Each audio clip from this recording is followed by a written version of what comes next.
আর এবার নজর রাখবো যে খবরের দিকে। বিশ্বকাপে মেসির হ্যাট্রিকের দিনই আরও চাপে রাজ্যের প্রাক্তন মন্ত্রী অরূপ বিশ্বাস। বিধাননগর পুলিশ কমিশনারকে এবার চিঠি দেওয়া হয়েছে মেসির নিজস্ব টিমের তরফ থেকে। এই চিঠি দেওয়া হলো বলেই জানতে পারা যাচ্ছে। বিশ্বকাপে মেসির হ্যাট্রিকের দিন আরও চাপে পড়লেন রাজ্যের প্রাক্তন মন্ত্রী অরূপ বিশ্বাস।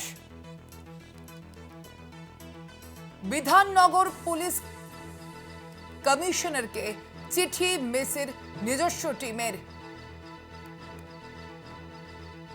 প্রাক্তন ক্রীড়ামন্ত্রী অরূপ বিশ্বাসের বিরুদ্ধে একাধিক অভিযোগ ইতিমধ্যেই সামনে এসেছে। আমরা দেখেছিলাম গত বছরের ডিসেম্বর মাসেই মেসি যখন তিনি এসেছিলেন রাজ্যে, ঠিক সেই সময়ে যে বিশৃঙ্খল পরিস্থিতির সৃষ্টি হয়েছিল, সেই বিশৃঙ্খলার কারণেই মূলত এই চিঠি।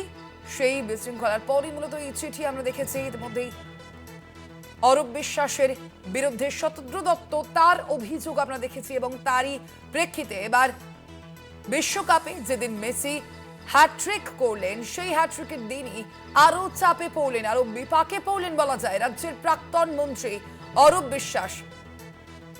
বিধাননগর পুলিশ কমিশনারকে চিঠি দিয়েছে মেসির নিজস্ব টিম।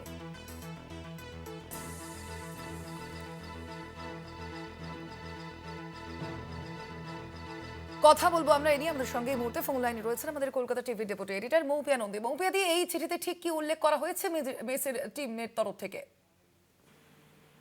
ঘন্টা আগে যখন আমরা লিওনেল মেসির যে মানে মনোমুগ্ধকর যে হ্যাটট্রিক দিয়ে এই বিশ্বকাপে যাত্রা শুরু করেছে, ঠিক সেই সময় যে খবর আমাদের কাছে এসে পৌঁছেছে যে লিওনেল মেসির টিমের তরফ থেকে চিঠি দেওয়া হয়েছে বিধাননগর কমিশনারেটকে।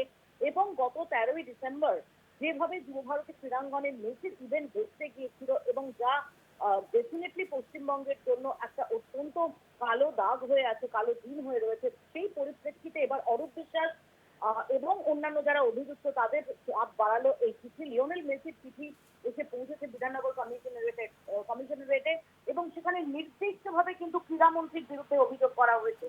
সেখানে বলা হয়েছে যে এর যে আয়োজক অর্থাৎ শতদ্রু দত্ত, তিনি এই মেসের জন্য, এই ভেস্তে যাওয়ার জন্য তিনি দায়ী নন, বরং যেভাবে প্রোটোকল ভাঙা হয়েছিল এবং যেভাবে যেভাবে যে প্রোটোকল ছিল, যে ব্যবস্থাপনা ছিল, যে স্টেডিয়ামে কোনো একদম নির্দিষ্টভাবে কোন কোন ডিগনিটারিজ থাকবেন এবং মাত্র 3জন ক্যামেরা অপারেটর থাকবেন, এছাড়া কোনো ডিগনিটারি থাকবেন না, এরকম যে ব্যবস্থাপনা হয়েছিল সেই কোটাটা একদম মানা হয়নি।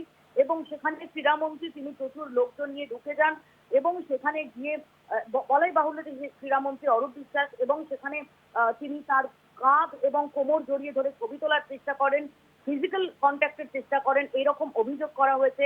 এবং বলা হয়েছে যে this included repeated unscheduled interactions and physical contact. অর্থাৎ লিওনেল মেসির মতো কেউ যখন কোনো ইভেন্টে যান, তখন তার সঙ্গে ঠিক কতটা দূরত্বে কে থাকবেন এগুলো একদম মাপজোক করা থাকে, সেগুলো প্রিডিটারমাইন্ড থাকে। সেই সমস্ত কিছু ভেঙে চুরে দিয়ে তার সঙ্গে কথাবার্তা, তাকে জড়িয়ে ধরা, তার কাঁধ জড়িয়ে ধরা, তার কোমর জড়িয়ে ধরে ছবি তোলার চেষ্টা, এই সমস্ত কিছুকে দায়ী করা হয়েছে। এবং এর পাশাপাশি যেটা অভিযোগ করা হয়েছে যে প্রচুর আনঅ্যাক্রেডিটেড অর্থাৎ যাদের একটা নির্দিষ্ট ইভেন্ট কভার করার জন্য যে অ্যাক্রেডিটেশন লাগে, সেই অ্যাক্রেডিটেশন ছাড়া প্রচুর ফটোগ্রাফার এবং অন্যান্য ডিগনিটারিজ তারা এই মাঠের মধ্যে ঢুকে পড়েছিল, এবং যাতে এরকম একটা কেয়স সৃষ্টি হয়, এই অভিযোগ করা হয়েছে বিধাননগর কমিশনারেটে দেওয়া লিওনেল মেসির টিমের চিঠিতে। স্বর্ণালী, ধন্যবাদ তোমায় মৌপিয়া দি। আমরা কথা বলছিলাম, আমাদের সঙ্গে ফোন লাইনে ছিলেন আমাদের কলকাতা টিভির ডেপুটি এডিটর মৌপিয়া নন্দী।